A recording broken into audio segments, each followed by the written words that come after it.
Welcome to Coastal Front. Join us each week as we sit down with the movers and shakers of Vancouver to discuss stories of business, politics, accomplishment, and failure. Our aim is to keep you dialed into what matters most in our city. Now, here's your host, Andrew Johns.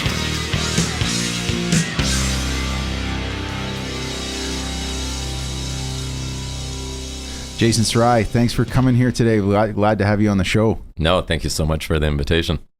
So for those folks who aren't maybe necessarily well polished on their looks, by the end of this show, you should be understanding exactly how you need to make yourself presentable in almost any scenario. Jason Sarai is a master of style, and my wife and I have known you for quite a while now, and you've had a phenomenal growth in your career and your business, and I'm sure you've gone through lots of trials and tribulations. So we're going to talk a little bit about that and talk about men's style and maybe women's style too, but yes. I definitely know we're going to focus a lot on men's style.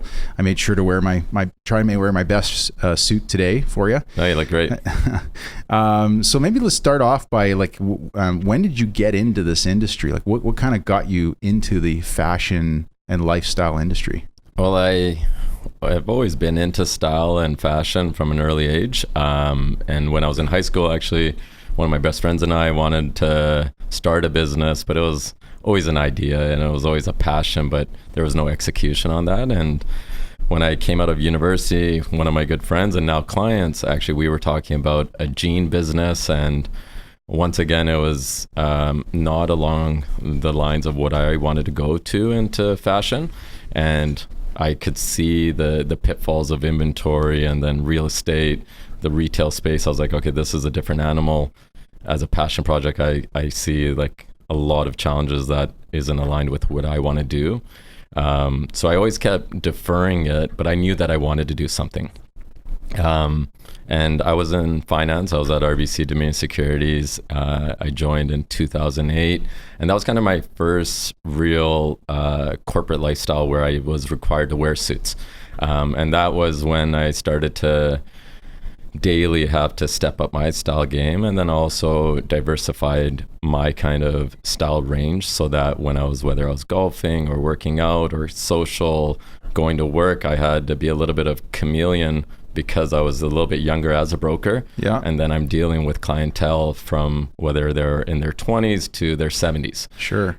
So I couldn't dress to my age at that time. And even though I wanted to wear certain things, I had to be mindful that you're always working. Yeah. So I kind of dressed a little bit more mature at that point, and I started to really push my suit game at that time, but being mindful that I was needed to be not pushing the boundaries too much in this corporate space. Yeah, sure. And it was, as I was doing this new corporate career, I was looking for a creative outlet, and I started to do these lifestyle soirees and events. So I was always trying to fill that void and that gap that I was missing. And I definitely didn't just find that affinity and passion towards finance, but I loved the perks and the relationship and building that trust within the clientele. Yeah.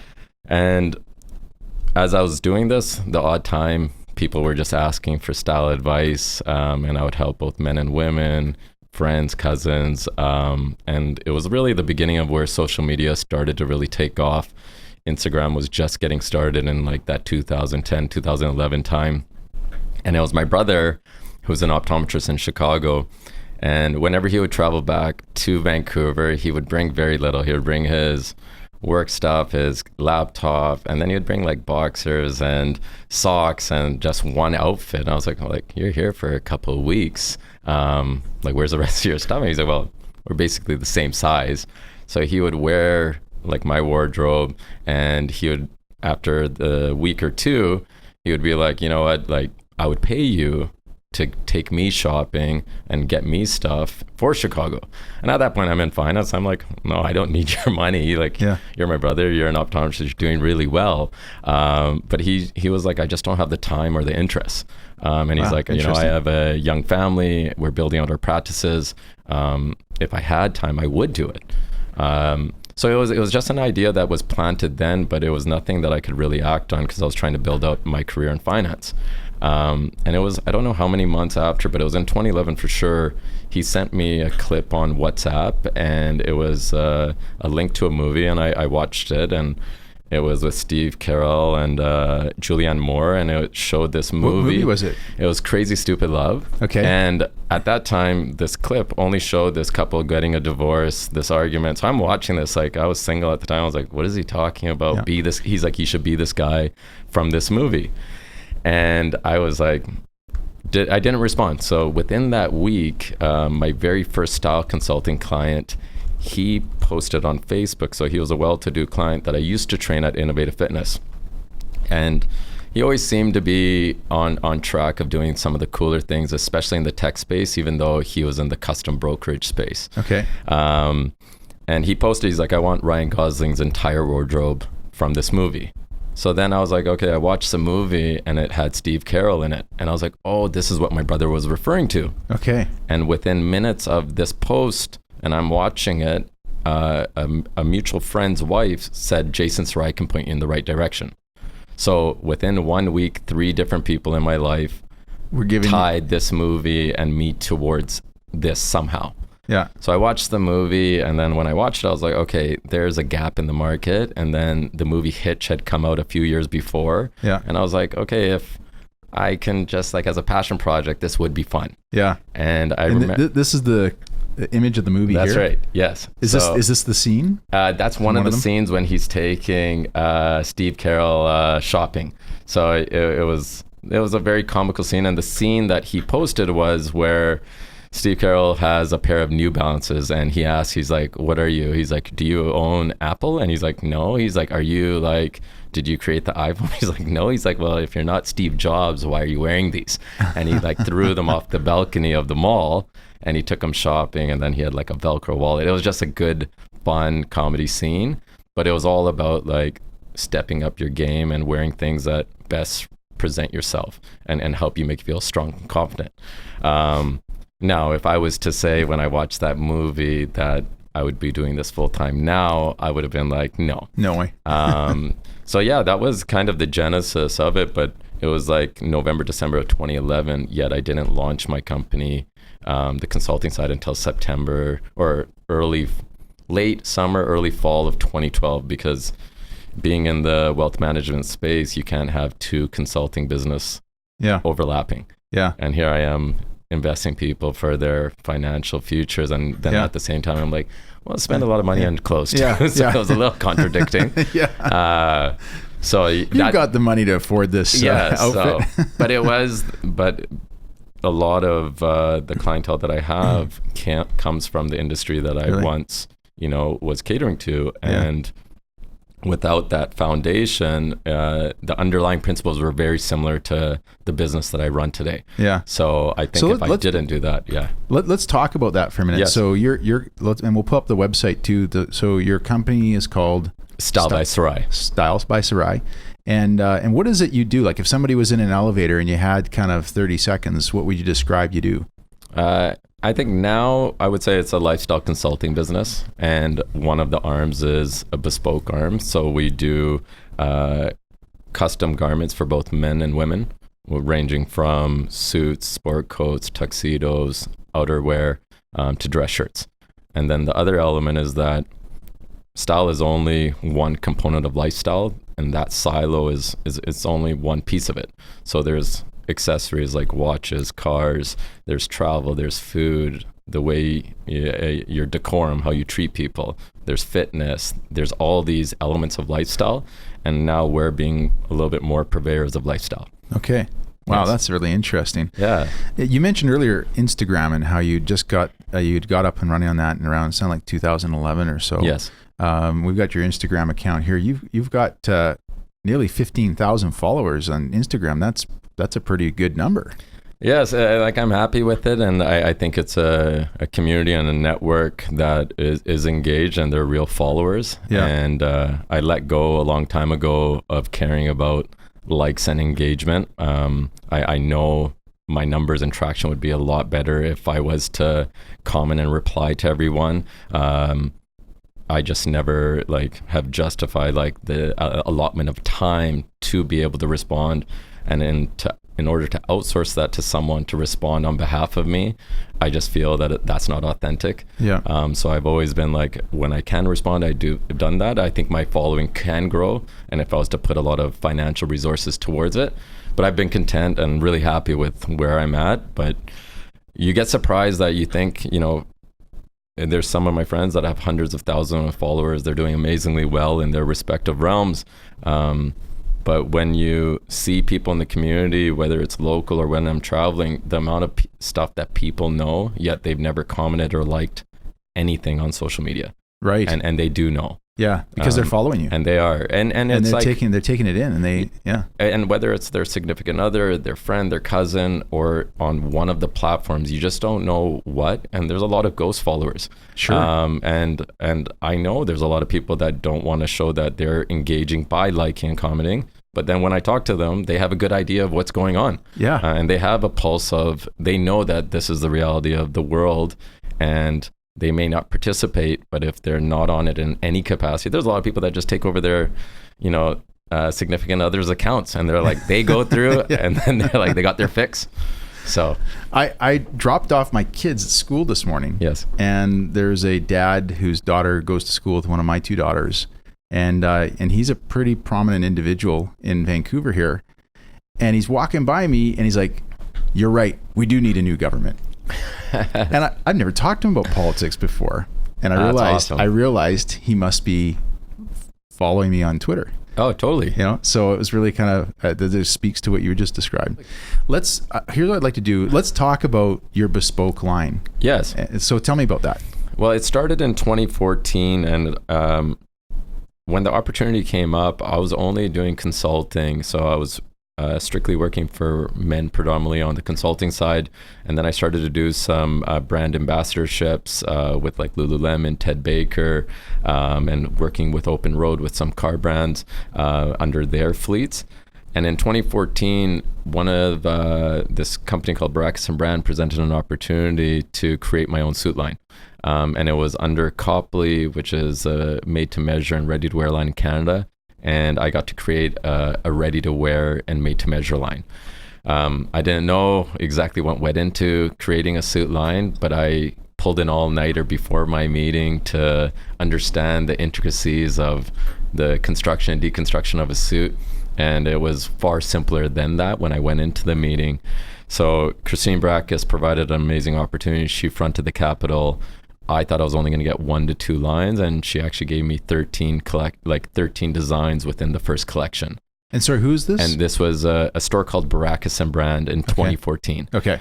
So in that time, I created 13.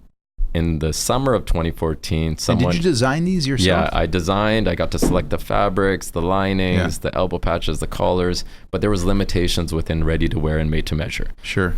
A lot of people, I think, for 1 second, Jason, a lot of people probably don't realize, unless you've bought a made-to-measure or a custom suit, yes, like there's a lot involved in having a suit like that. Totally. And there's a lot of people now, because it's such a hot commodity within the fashion space, it's now getting a little bit butchered even more, so people don't know the difference. So to explain that, if you don't mind, it's let's hear it. Like there's ready to wear. That's like the standard 36 to 50 off the rack. Off the rack, okay. And then there's made to measure. Yes. Then there's semi bespoke, and then there's full bespoke. Okay.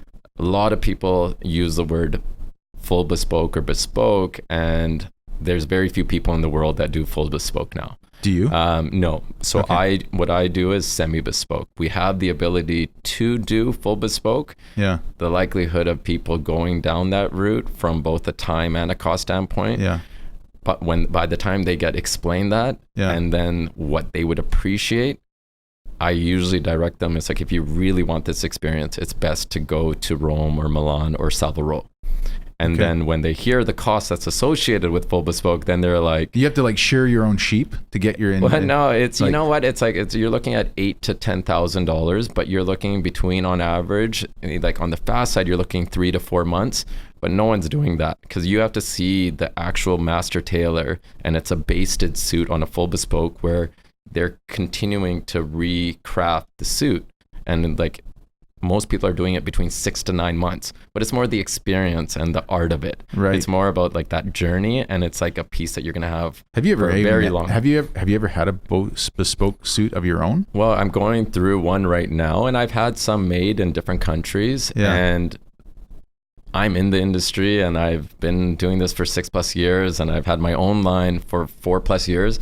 I'll be hard pressed to find many people that can truly, one would gravitate to that versus a semi bespoke. Yeah. So we kind of found that niche and that's primarily what you do, semi bespoke. Yes. Okay. And now that's like largely what we do. And the difference between made to measure and semi bespoke is, in made to measure is you only have so many options in customization, and they don't really account for slope of shoulders and different shapes of the body. So what you're really doing is more so you're letting out or taking in according to a previous set pattern. So for yourself, if there's 6 mannequins and you fit into the 3rd mannequin, that's what they're going to be adjusting based on the length, the arms, the chest. Yeah. But you can only customize it so far. Yeah. So what we're doing is semi-bespoke is we're selecting fabrics, the linings, we're able to customize with no degree of, we can create as much as you're wanting, unless it's a suit that no one's ever seen. Then we have to create a complete new pattern. I see. But when we select the fabric, we're cutting that fabric strictly based on your measurements, so that there is an outlay that should you need to let it out in the future, we can. Because with made to measure, they're intending that you're not doing too much changes in the future. Right. So they're trying to minimize the cost on putting more fabric in it. Yeah. Most made to measure is that it's a fused canvas, so there's glue on the inside. So that's what lowers the price point. Whereas what we're doing on semi bespoke is we're doing a half or full canvas. So there is components of hand, there is components of machine, and the biggest thing is it's fit. So when you're taking into account slope of shoulders and people that have different shapes, sizes, different chest to stomach ratios, you can't just do that by 10 to 12 measurements. No. Or 15 measurements. Like we're doing north of 30 measurements. Really? And both Humam and I come from science background, so it's funny now that he comes from a clinical surgical research side. I come from a kinesiology background, so like I studied the art of how the body moves. Right. So now I'm bringing that into like postural tendencies and gait, and how do we have to craft the suit differently, which I never thought I would have to do. So it's funny now that I'm a designer and I got a line, I'm actually bringing back the sciences and functionality. Because like things can look great, but if you don't feel good in it when you're sitting down or when you're walking, it's like buckling and not fitting correctly. It's like, is it worth it then? Yeah. So that's a really good point. Years ago, I talked to you about that. I said, I live a pretty active, I have two clothing lines myself. Yes. If you look in my closet, which I think you've seen it, and it hasn't changed since like 5 years ago. Yes. I literally have a row of pretty nice suits and shirts. And then I have 2 pairs of jeans and a whole bunch of polo shirts. And I don't have anything in between. That is exactly specifically Lacoste. That's it. Lacoste shirts. And the only reason I didn't wear it for today's show is because I knew I was having you come in. I want to make sure I look sharp. No.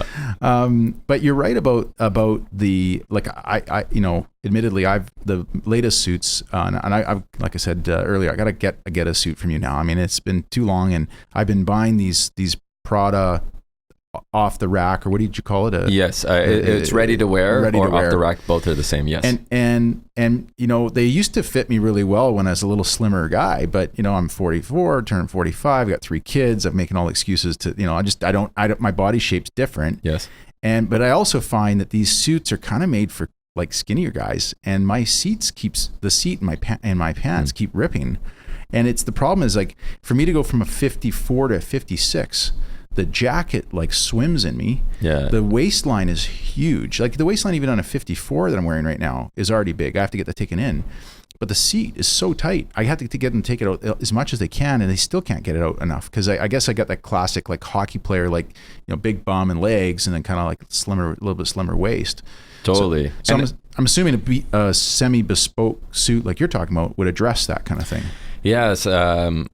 Outside of like the aesthetic and the quality of fabric, if the fit's not there, even if you have the best of design and quality, it's gonna break. Yeah. So, but you can have the worst fabric And if it's fit correctly, it can last a very long time. So if you're letting out a fabric, at the end of the day, it's holding on based on threads. So you're weakening it every time you're doing a surgery. So it's like when you're doing a massive alteration, you're exposing it to, potential risk. Sure. So from the outset, in order to accommodate for an athletic seat, which so many people amongst our clientele are athletes, whether they're former or current, and then with the corporate lifestyle, they are. The reality is there's within our clientele, we're looking at a 10 to 15 pound swing. And it's like, Great. That's just a reality. I'm of glad clients. to hear that, because I keep thinking there's something wrong. Like, what's wrong with me? You look at fall to April, it's a totally different lifestyle environment. And then when it comes to spring to summer, it's like now, like socially things change, travel plans change. Yeah. So it's just the reality that it's less than, in my clientele, it's probably less than 10% stay with less than 5 pounds. Really? Most people are a 10 pound, and I think people feel better when they do hear that. But that's why we want our suits to last north of 5 years. Like our top coats should be easily 10, 20 years because they could be passed down. But for suits, it's like, what's a top coat? A top coat's not an overcoat that wears over. It's it's almost a hybrid. It's like a longer coat. It's a little heavier. Okay. But it's a nice way as an in-between. Now that we have more flexibility of what to wear, we're seeing our clients be able to wear casual shoes or dress shoes, and top coats can serve as a jacket that's not a suit jacket. Yeah. Hugs the body, but then it's a nice change up within the wardrobe. But we're, at the end of the day, for our lines, we want our clients to get the most durability and wear out of them before they say, hey, you know what, it's time to move on to another suit. Yeah. And fit comes first, without a doubt. And that's, I look at when we make a suit, the waist and seat are where we need. Tapering everything else is easy. Right. Optically, to achieve a tapered look is so simple, but if you don't have the waist and seat in place, it's very tough. Yeah. And the same thing with shoulders and chest. Like, you can only, if you don't get that right when you make it, tapering a sleeve and cinching the waist is simple. Yeah. But when you're having to recreate shoulders and chest, it was just made wrong. Yeah. Yeah. That's just the reality. Well, that's really interesting. Let's spend a little bit of time talking about the buying experience for men. I know there's various levels of types of suits men can get. There's probably lots of common mistakes. You can maybe give some people a little bit of free advice on mistakes they should, or things they should think about when they're buying a suit. I know myself, there's nothing that really feels better than putting on a nice, new, clean, crispy suit. I remember when I got out of university and started working the financial markets, I had no money at all. So shout out to Tip Top Tailors. I don't even know if they're still around anymore, but no, they are. Are they? Yeah. Yes. So I was a Tip Top Tailor customer. I can't even say I had a suit. I literally had a pair of slacks, 2 dress shirts, and 2 ties, and I do my laundry every second day. Amazing. And then I went to Moore's, and then I went to Harry Rosen, and then I went to the made to measure at Harry Rosen. And then I went to these there's a local tailor that I used for years. It was great. Mike Brasha, and got some suits from him. And then I, up until in the last few years, I mentioned to you, I've been wearing these Prada suits. Yes. And so maybe can you talk a little bit about what categories of suits are? I probably kind of touched on them right there. And what are the price ranges? And then after that, let's talk about what should men be thinking about when they're going to buy a suit? Because it's a pretty big investment for a lot of guys, right? Especially, totally. And maybe we can talk about the college kid who's getting into out of university and into the business world. And then you also mentioned about your wife's line, your women's line. So maybe we can talk about that as well. Yes and no. Yeah. So to speak about the category suits, is once again, you have the off the rack, ready to wear, and that can range from hundreds of dollars to thousands. And when we look at some of the more known brands, whether it be Versace, Armani, Canales, you're looking at the high thousands to high 2000s, maybe the low 3000s. And a lot of them are machine made, dominantly machine made. A lot of them have, whether it's a canvas or a fused, but you'll be hard pressed to find too many that are predominantly machine made more than $3,000. Mm-hmm. So you'll find those kind of suits. Also, the reality we live in this is that they go massively on sale at some point. So the market is now smarter that those people that have the means to buy those kind of suits between 2,000 to 3,000, it's a very small percentage of people in the working population that are going to spend that kind of money. They know how to make that money and they don't want to waste it. And the market is now educated to wait until sales happen. Really? So if they can buy it 30, 40, 50%, it's not in the best interest of a lot of clients because they're not as keen to wear something that's currently trending in the market. And if it's a suit, is it really that different? Maybe sport coats. So we're seeing a lot of those kind of high thousands to 2,000 price points. Clients now are like, unless I'm in a rush and I need to buy it, we'll wait until it hits the aftermarket and some of the retail shops or outlets to buy those kind of suits. Gotcha. The north of 3,000, there's only a few players that are in there, and you're looking at whether it's Xenia, Keton, what is another? Brioni is another one, and you're getting suits that can be north of $5,000 to like $9,000. And now there's a heavy hand component, very quality craftsmanship. But a lot of these brands are under corporate umbrellas, whether it's like LVMH, and you're seeing these brands where they're like justifying it because the craftsmanship's there, the quality, the story, and the marketability. So they're commercializing these products that justify it. And there's a very, very small percentage of that clientele that exists. But those brands tend to have a huge component that's made by hand. Okay. So they're a little bit softer. They're a little bit higher end on the fabrics. So for a lot of those clients, they're wearing fabrics that are like north of Super 150, Super 160s. What is that? And there's a little bit of marketing with going within these Super 100s to 200s. Does that mean, super? And it's the simplest way, it's basically the thread count per square inch. So it's the type of fabric. It's the type of fabric, but it's like the more time it's woven within that square inch, that's what's saying it's from Super 100 to 200. So you're taking a piece of wool and you're weaving it that many times. So the higher the number, the higher the quality, or something? Not so much the quality, it just becomes a finer fabric. So it's softer and the drape. So the durability of it is far less than wearing a Super 100 if you're looking at a Super 180. Yeah. So when you're wearing a Super 180, then it feels like it's like a second skin. Okay. Now that's not for everyone. Some people like a little bit more sturdy of a fabric and they want more durability. They plan on wearing it multiple times a week. If you're doing that, then you shouldn't probably be buying that kind of fabric that is intended for less wear, where you're only wearing it once or twice a month. Yeah. So the higher the price point typically is that you have multiple suits because they're not intended to be worn on a regular basis. Right. So depending on what your current financial setup is and how many times you're wearing a suit should really dictate where you're buying and what kind of cloth you're buying. Yeah. Where I fall is kind of in between those worlds, that I'm above a lot of the ready-to-wears, and then I'm below some of the biggest brands like the Brioni and Ketons and Tom Fords.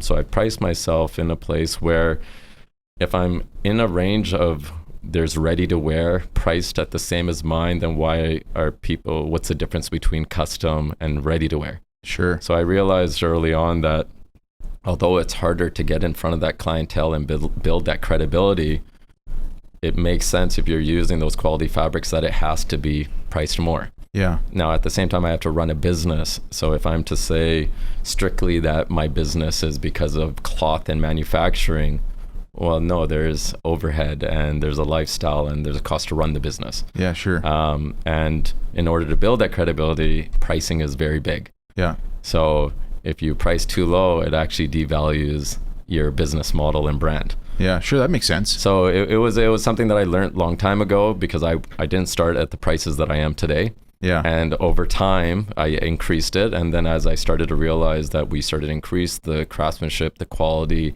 the fabric offerings, and everything that we were doing to complement the business, from the experiences, the journeys, all the other things that come with the suits, we started to realize that, okay, at this price point, we haven't done ourselves justice. Yeah. And when we started to do this market research, we started realizing, okay, we actually should be priced here. And at the same time, we don't need to price ourselves in a space that within fashion, you can get away with that.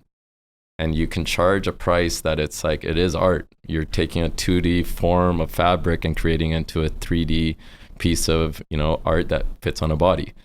Now, depending on the clientele that you're wanting, you can cater to that, but I've never been really about chasing money and building something that isn't attainable or at a point where I feel kind of like I'm taking advantage of people. Sure. So I was not doing something good for me at the beginning, but that was how I built the credibility within my own self to build the confidence that I could charge a price. Then as I started to build the credibility within the client that came back, then I was like, okay, I'm fairly priced. Yeah. Yeah. Well, there's two things I can tell you about every single successful entrepreneur I've ever met that are always a constant. Number one, I've never, and maybe they exist out there, but I've never met a successful entrepreneur who became successful overnight. Yes. No, they all had to make a lot of mistakes to get to where they've been. And number two, I've never met a successful entrepreneur who is driven by money. Yeah. And most of the wealthy people I know, myself included, I guess you could say, have they haven't been driven by money. Now, I'm sure there's lots of very passionate people who are really great at their craft who don't make a lot of money. I mean, I'll think about even my own mother-in-law. She was considered to be apparently one of the best kindergarten teachers in the Capital Regional District. When she retired, people were like, "But this woman was phenomenal." But she was a school teacher, so she didn't get paid very much. So fortunately, some of us get to choose a career path that if we're good at what we do, we also get paid well. But let's talk about, maybe if we can, about 3 types of suit buyers. Yes. So let's talk about my own journey. Yes. Okay, so maybe you could speak to some of the things that you would recommend to a young guy, and we'll talk about women in a minute, but a young man coming out of university, maybe lands his first job making bingo Ross. So we're talking about Ross, making $40,000 to $60,000, $70,000 a year in income. Has probably a student loan, maybe rented apartments. Not a lot of money to spend, but wants to make sure he shows up to work looking sharp. Who should he maybe? What kind of suits should he be buying? Where should he be maybe going? How much money should he be spending? How many suits should he be buying? Is he better off if his budget is? I don't even know what the budget would be. Maybe Ross, you can coin in here, but let's say under $1,000. Okay. Yeah. So should he go out and try and buy three $300 suits, or 2 $500 suits, or one $1,000 suit? So maybe let's start with that, and then we'll talk about the other two, kind of the sort of more experienced executive type person who's maybe making north of $100,000, and then someone who's really hitting out of the park and making $500,000 more, and for sure, it doesn't really, budget's not as much of an issue. So let's start with the first category. And for someone that wears a suit every day at work, right? Because if you only need it once in a while, it would make sense to buy one more expensive suit. So I'm not talking about the guy who needs to show up to a wedding once a year and wear a suit. Talking about someone who needs to wear a suit to go to work. Yeah. So I think, when I came out of university, looking at my own story, I would do things a lot differently because I was, supporting companies that were doing fast fashion. And it allowed me to get trendy suits that aesthetically were pleasing. And this is before I was in finance, but it was aesthetically pleasing, but the quality of the suit and the quality of the fabric, the labors that they use to do this, there's a lot of repercussions of supporting those kind of brands. Now, it allows you the means to get access to more stuff that looks good, but then do you want to be supporting those kind of brands that there is a lot of collateral damage? Oh yeah, I saw that documentary. I forget what it was called, but it was about the fast fashion. Oh, I think it was called Fast Fashion. Did you see that? And it's like when you see it, and the amount of returns, and the fact that they don't justify putting it back on the shelves because it's actually a loss of money to get. They burn it. They burn it. Yeah. Or they just leave it in dumps. So we have they were to showing this. You got to, if you haven't seen this. This documentary is unbelievable. Yes, I've seen it. You've seen it, okay? Yes, we should try and find it, Ross. It's not the true cost, is it? I don't think so. Okay. Oh, maybe that is. But there's a few of them. So it's very, you have to be mindful of this now. Yeah. And I think what I alluded to earlier was there are so many deals out there online now because the nature of retail, it's so challenging that people are caving to discounts to compete. And it's about volume and getting stuff, and they have crazy margins already built in. So if you're able to find something, the biggest thing is like you can get amazing craftsmanship for suits for $400, $500, $700. The biggest thing is it's like, and what most people don't do is go to a tailor to pay $100, $200 to get the alterations needed. Okay. Now, that in itself is the biggest thing that when you look at your budget, if I had $1,000, I would get 2 suits, and I would probably go with a medium gray or a charcoal, and then a navy blue suit. And what I would know right away is that I could wear I can wear the suits as a 2-piece together with the both jacket and pants, but then I know I can swap over the jackets and pants and vice versa to create 4 outfits right away. Oh wow! Now, okay, so let's just repeat that. Smart. So So a navy. So you would wear a navy blue suit or navy blue, depending on the environment that you're in. But let's say we're talking finance, it would be more on the navy or like a royal blue suit. So it's year round. Yeah. You should definitely be mindful of the weight of the fabric. So for year round fabrics, it's 250 grams to 300. Okay. Anything less than 250 tends to be spring, summer. Anything north of 300 is more winter. So what's an all season suit? 250 to 300. Okay. That's a good kind of range where in any element you should be fine. Okay. And both of those color palettes allow flexibility. Yeah. Now, if you wear the navy jacket with the gray slacks, that creates another outfit. You wear the navy slacks with the gray suit, that's another outfit. Now, if you made 3 pieces of each of them, you can swap them in various ways. So there's ways to really 3-piece, like they have the vest. Yeah, so the vest can go with a gray vest can go with navy pants and jacket, and then the blue can do the opposite. So you can switch things many ways with just 2 3-piece outfits. Wow. You can switch things in 2 different outfits, but it's the shirts and the accessories and really 2 pairs of shoes will allow so many options and versatility within the wardrobe that the likelihood that someone within your environment knows that you're wearing basically the same thing is very slim. Awesome. So that's good advice. There's been startup companies where people were like starting like exchanging tie services, and because people were on tight budgets when they're coming out of school debts and trying to be like, how do we not get called out? And it's like, but being smart. But I think with the world of sales and retail where it's at, people can really exploit it and take it for what it is, that there's great craftsmanship and quality that at such a reduced rate. And if you spend the time and then whatever you do save, the remaining should all be spent on tailoring. On tailoring. Yes. Gotcha. Because any good seamstress will be able to make the necessary changes. And with your input and what they say, you can create something that maybe, whether within the price point of whatever you're working with, to make it look like it's a far more expensive suit.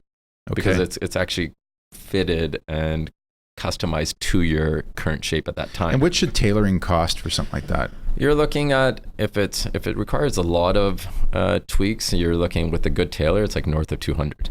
Okay. If you're actually only minor tweaks here and there, you're looking at $75 to $100. So it's such a worthwhile investment when you actually amortize it across how many years you're going to try to wear this. Yeah, sure. And if you can wear something a year and a half and wear it daily, and you're like, well, it costs $150, it's worth it. Yeah. But a lot of people just and then sometimes when you're buying from retail shops, it's a part of the cost in-house that they will do it.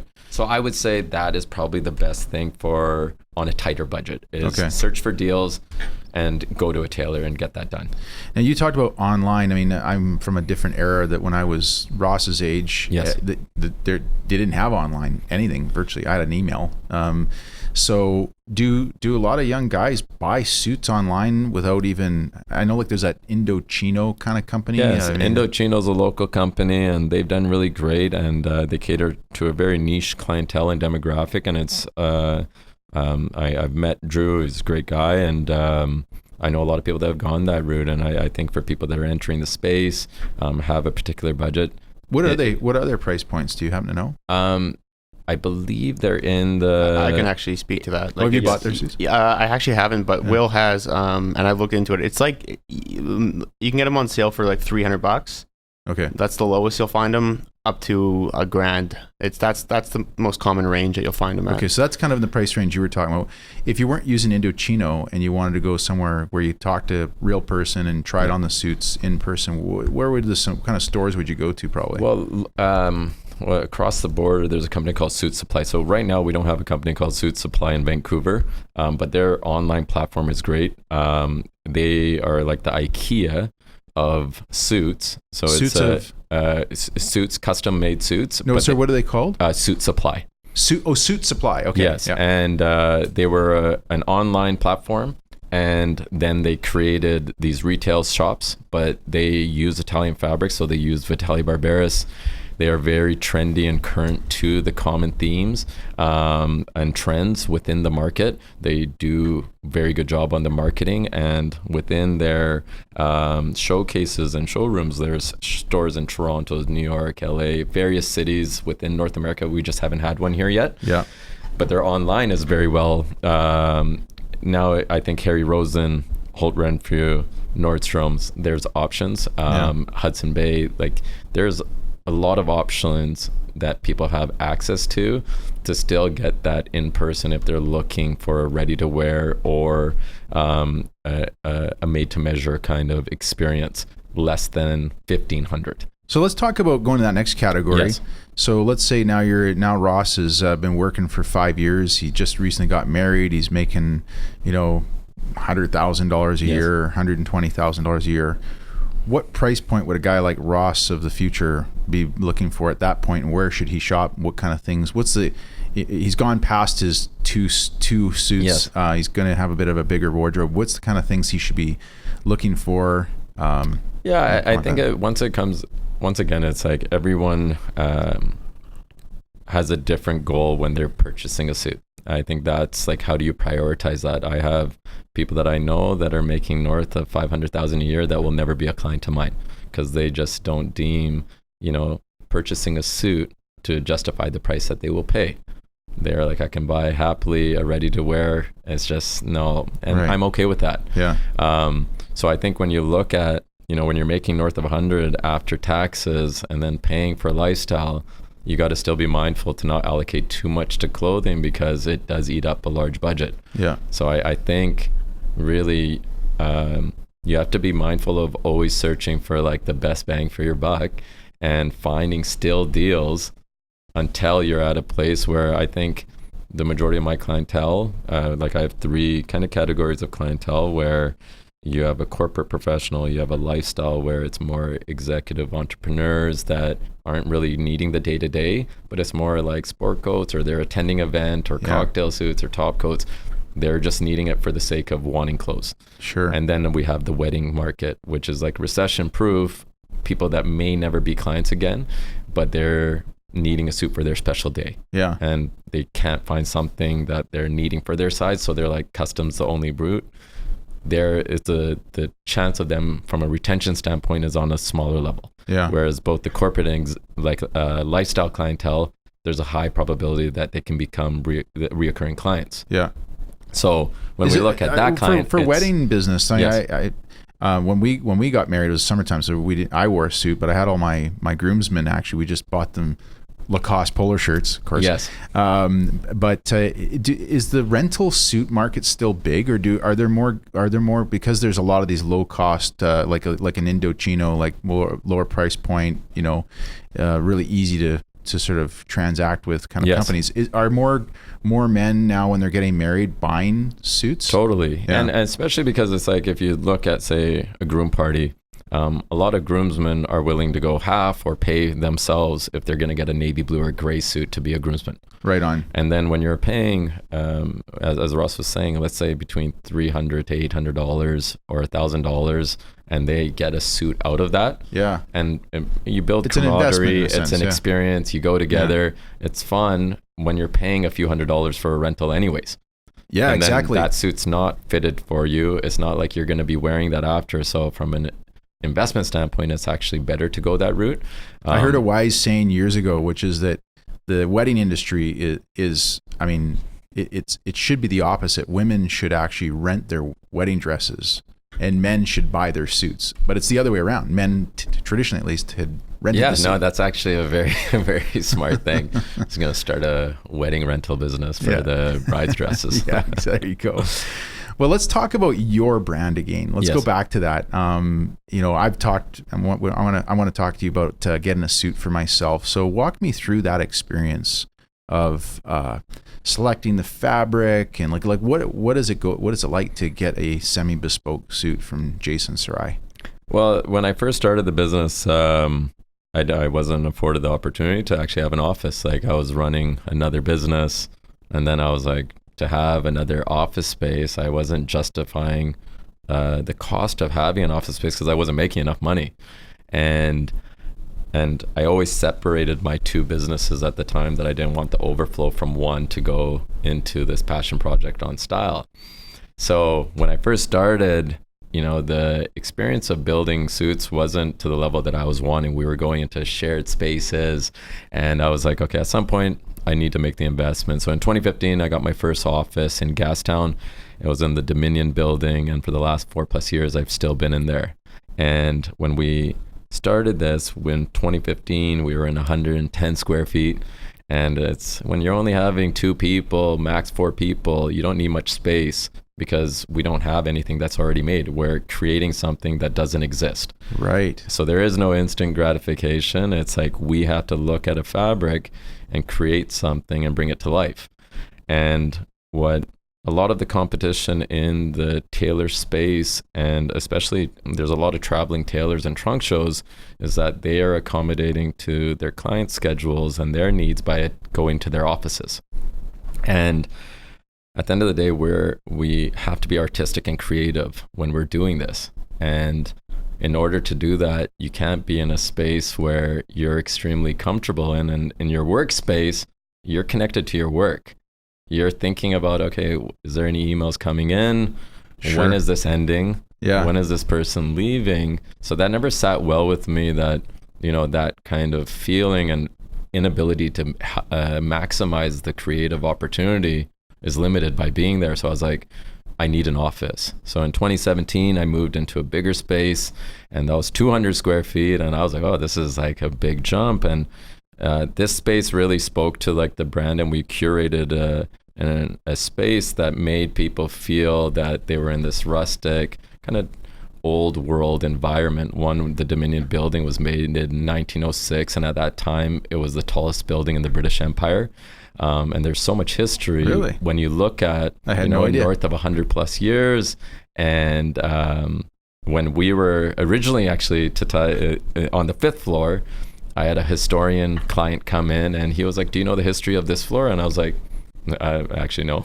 And he's like, facing north on this floor was where all the news of the Second World War came, and they took the propaganda and filtered it down to provide the news locally.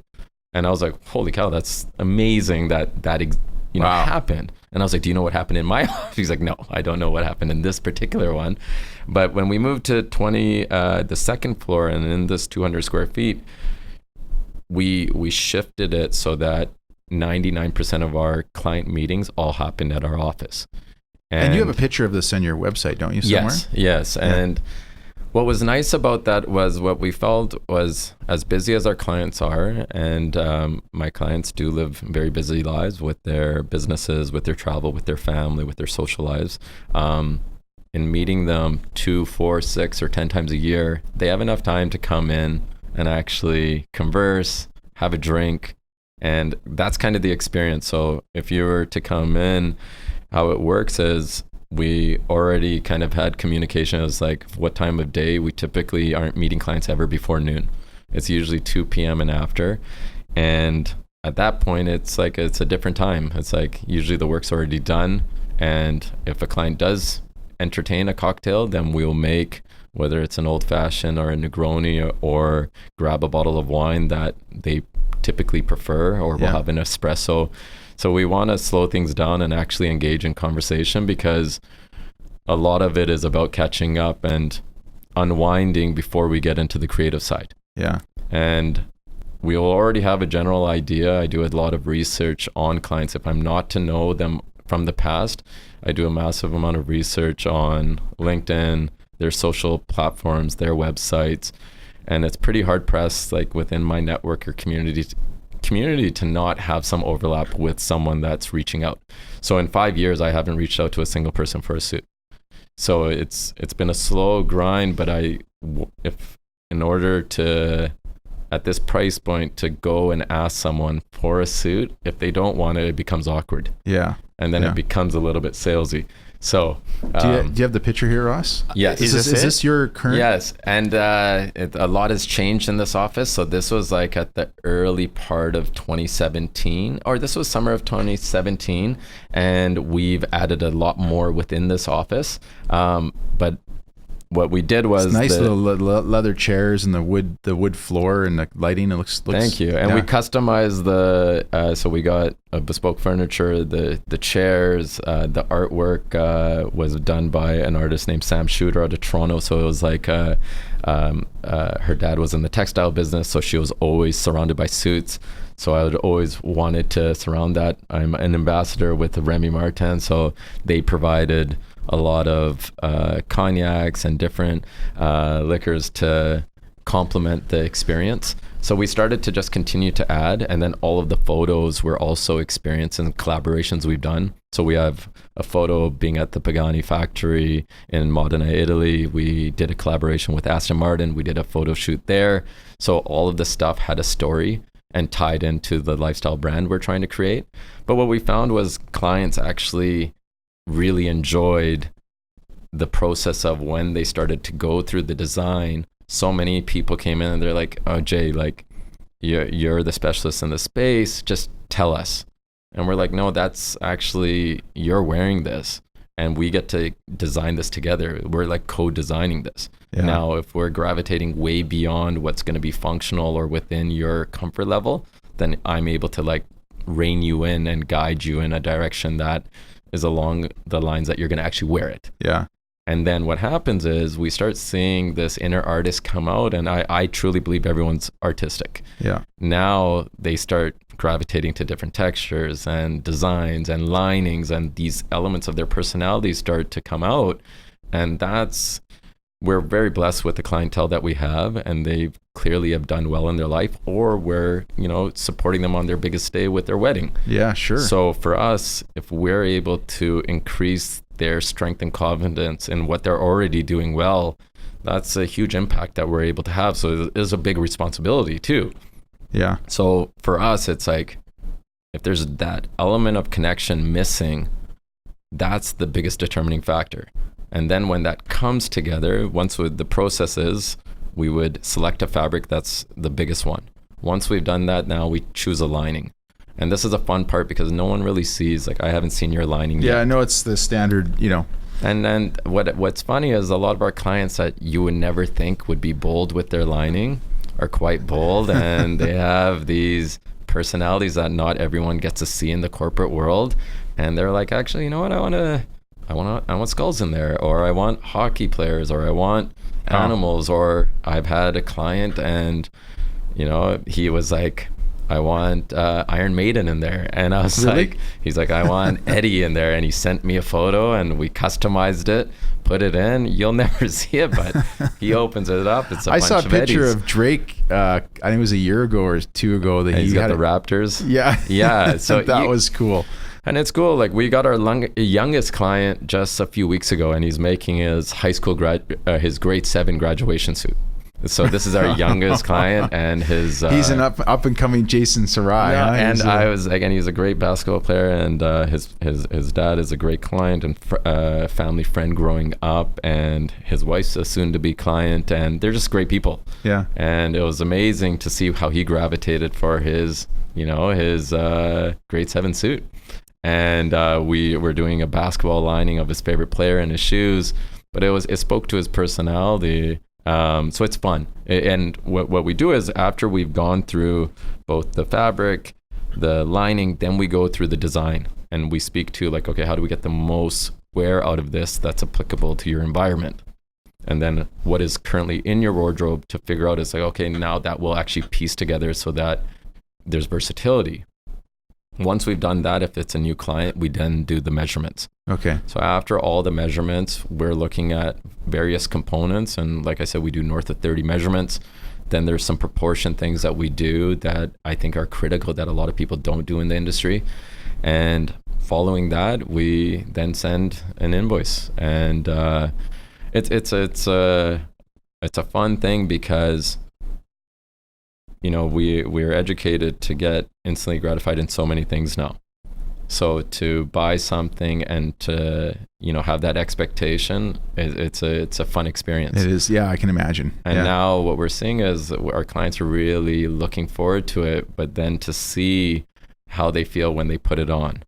And when we start saying it's like, no, this isn't, you know, yes, it's close, but no, there's little tweaks that we're doing to get it truly customized to you, because everyone, regardless if there's a twin to you, same body shape, slope of shoulders, they may want to wear the suit different than how you wear it. Yeah. And that's where you should be in the driver's seat of what you want created and how you want it to fit. Yeah. And I think too much in the bespoke world is we tend to bestow our opinions on something at a detriment. Yeah. It shouldn't be that. There should be a little give. And I think that's where we kind of found the fine line, is that I'm not a bespoke tailor. I'm not like a true like couture designer. So I'm willing to let go of my ego to being like, if this ultimately makes you feel strong and confident, should I really be trying to force you out of that element?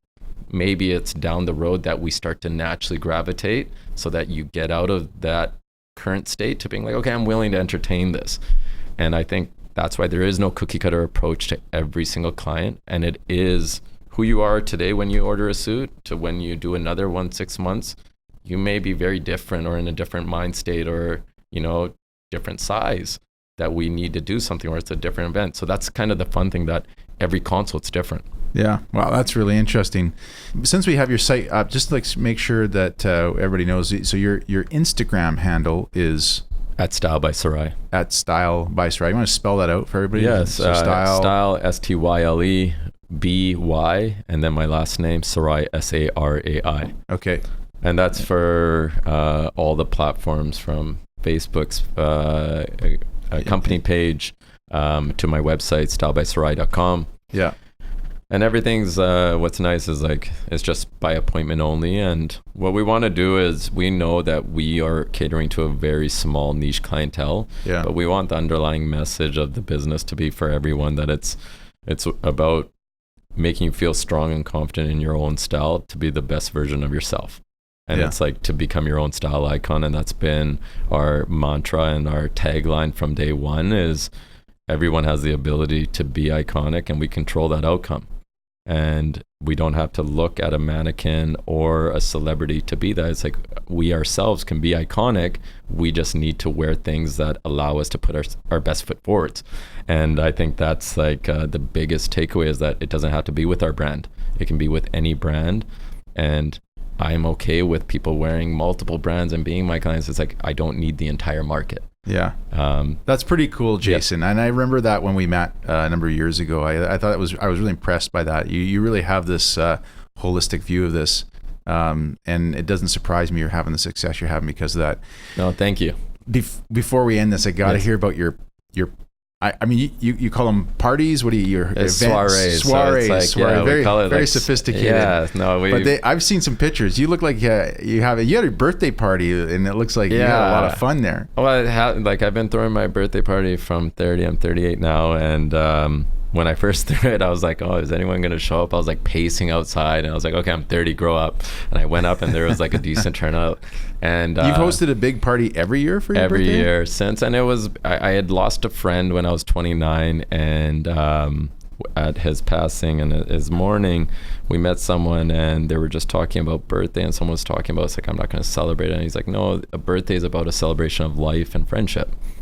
And it kind of changed my context of what a birthday party was. And my birthday is on December 29th, so it's a horrible time of year to ever bring people together. And in university, you have no money after Boxing Day and Christmas, so you're saving everything you have for New Year's. Then it was like on the 29th, because I always like throwing parties or get-togethers and knew where to go, all my friends would call me on my birthday, not say happy birthday, and be like, what are we doing for New Year's? And I'm like, he better say happy birthday. So when I was 30, after this happened to my friend, I was like, you know what, it is more about just celebrating friendship. And every year, half the people don't even know it's my birthday. It's like, it's just grown into something where a lot of the times life's busy that we don't get a chance to see each other outside of that. Yeah. And it's been an amazing thing because a lot of my network come together and so many people are overlapping and befriending. And that kind of evolved into like these soirees that we started to throw to really complement the business. How many do you do a year probably?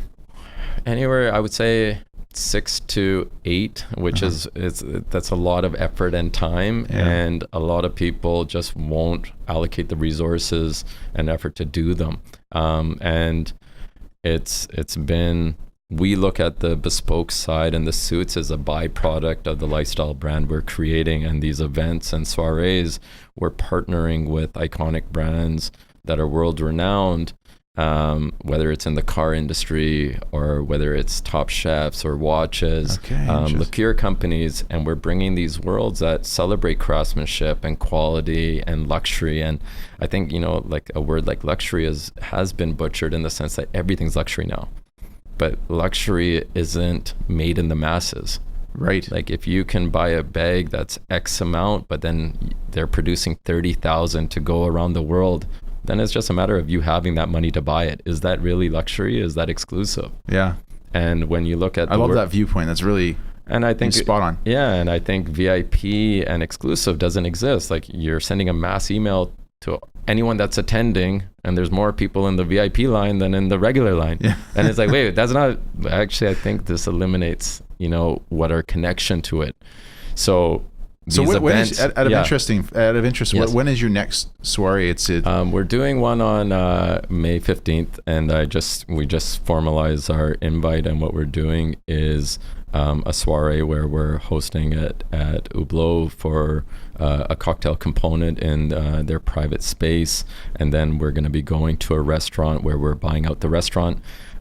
We're working with a liqueur company that we're going to get a branded component where you can put your logo or your initials on a bottle of like Remy XO. So we factor in a price that it isn't you attend for free. Yeah. It's like, no, there's a price, and you can also justify the price. Our clientele are very mindful of like, is there value to this price? Yeah. But I think once you have charged a price, not all of our events are always priced out or ticketed. But then it's not like a restaurant's going to give it to me for free. They need to cover their overhead. Yeah. And I think it creates this unique experience where it is truly exclusive, but then we create a network of like-minded people to come together.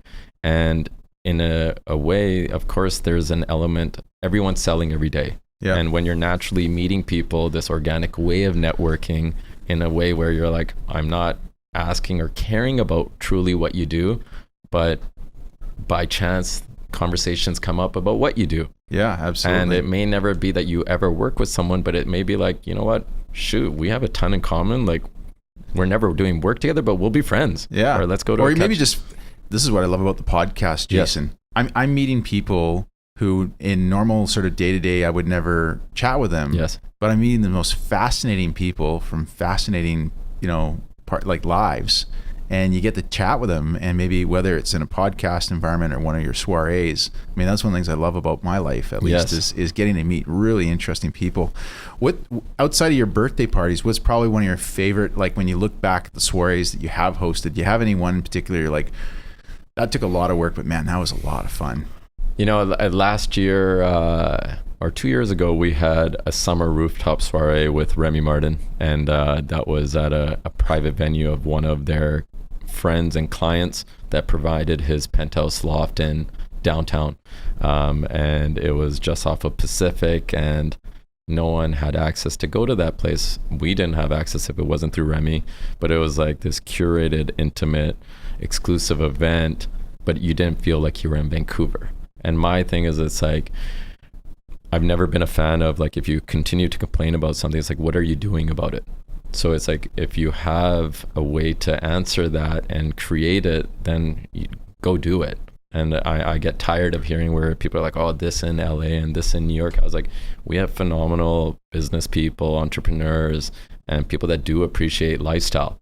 And we have so many beautiful things and access to, but we're a young country and a young city that there's no reason why we can't curate and create things that don't exist anywhere else. That's the. Did you see a lot of Jason Sarai clothes floating around that? Yeah, you know, like the Semi Bespoke garment was there, and people, we in our dress code we say just in good style. Yeah. And my sign off on emails is always in good style. Yeah. And some people message me, they're like, what does that even mean? And I'm like, you know, what are you going to feel strong and confident in? Yeah. Like you have a general understanding, and for some people that have never been to my event, I'll be like, okay, just jeans and a sport coat's good. Yeah, or you can give them the advice. A more formal event, I'm like, no, actually, this event we're hosting in November, it's going to be a tuxedo event. So whether it's a cocktail jacket or a tuxedo, it's like, no, this is standard black tie. And it's like, but you can have some element of change. And we want to step up the game of style, but not just in the clothing. It's just decorum and your appreciation of whatever you're drinking. And even if you're a non-alcoholic, it's like, why not have a mocktail, but an amazing one? Yeah, like sure. It's like, we don't need to drop down the experience just because we may be driving. It's like, hey, you can have a mocktail, but it's curated by a mixologist, and then you're still having phenomenal food, and you can enjoy the night and not worry about, it's like, oh, I'm not having drinks, I can't find it. It's like, no, you can easily have a great night. So we're trying to do things and not just limit it to big ones. We're doing small, intimate ones. And the fun thing about style is that there's endless options. And it's not something that we have to repeat the same events. It's like, yeah, we've done this, now let's move on. Yeah. So I love the idea, Jason. You know, when I think back to, I'm 40, almost 45 now, and in my 20s and 30s, you know, if I wanted to go out for a good time, you hit the nightclub, you hit the bar. But you know, once you have kids and you get a little older, that's like, I'm not going to go down to a nightclub anymore. So now I seem to be like left with going to the I call it gala season. When there's all these fundraisers, and those are also fun, but they're quite different from what you're describing. So I can see a market niche that you're filling for that for sure. How does someone get onto the Jason Sarai soiree invite list? It's so that's the thing. It's heavily clientele or people that are very close within the network that I do business with or I've befriended, like, because like I said, there's some of my closest friends that just will never be clients, and it depends on the overlap, or just because you're a client doesn't mean you get invited. Like, we've hosted events at L'Abattoir, and they were serving steaks, and we were partnering with the wine brand, and it was like, we have a vegetarian that doesn't drink. It's like, okay, well, we're partnering with brands, and this is probably not the best fit because these companies also have expectations too. Yeah, sure. So we're willing to curate it, but then if we're just taking care of what my expectations are and not being mindful of our partners, then it's like, I think my clients are very understanding that they're busy, but I have to run a business. Yeah. But it's like, there is no real list. And I think I've been approached by companies because, you know, I'm super blessed of the clientele and the audience that I have, that there is brands that are out there that are wanting access to this list of people that I have in my circles, and I'm not willing to give that up. Because I think once I do, you lose all your credibility. 100%. And then for what? And there's some business models that, you know, people do that. They build up lists, they sell, they move on. Yeah. For me, it's like, you know, I'm creating a brand that I'm hoping that this can be generational, that it's like, I'm trying to build a business that, if I was to sell it, I can, because it's well run. Yeah. But I'm also thinking that this can be something that lasts beyond my lifetime. So it's a great vision, man. No, I appreciate that. And it's like, without a community and a strong support system, you can't do that. Yeah. So without the clients and my mentors and family and friends, this brand doesn't exist. So yeah. Awesome. Yes. So somebody wants to reach out to you, they would just go to Style by Sarai. Yes, that's or just send you an email, or on the website we have our lifestyle at Style by Sarai is like our contact for anything. And then or Jason at Style by Sarai for send email. You a DM through Instagram it's like, or something like that. It's nice because like I do it my best to respond to everything, but my colleague helps out now with that, and we've been very like responsive, whether it's something that can move forward or not. We always never just say, oh, this isn't, you know, something that works. It's like, well, where do you want to go? Here's what we suggest. Yeah. And we're always mindful that it's like, just because that person may not be a client right now doesn't mean that they may not be a client in the future. And it's like how you treat them. We've had some of our best referring clients be people that actually initially intended to be a client, wasn't in looking for that or didn't have the budget for it, yet they referred based on how they were treated. Yeah. And I was like, that's, I know I would want that if I was to experience on the other side. And I think that's kind of how we approach our business. Yeah. Well, it goes back to what I said about successful entrepreneurs and having a passion for what you do. For sure. No, Jason thank Sarai, you so much. Thanks for having coming on the show, and it's been great having you here. And I wish you all the best in your business. Thanks so much. No, and likewise, and looking forward to watching more episodes of this. Yeah, yeah. And Crystal and I are going to come down to your studio. I know she'll love to have an old fashioned, and we'll definitely get something sorted out with a suit. I look forward to wearing a Sarai suit next time I'm on the show. Awesome. Okay, bud. Thank Thanks. you.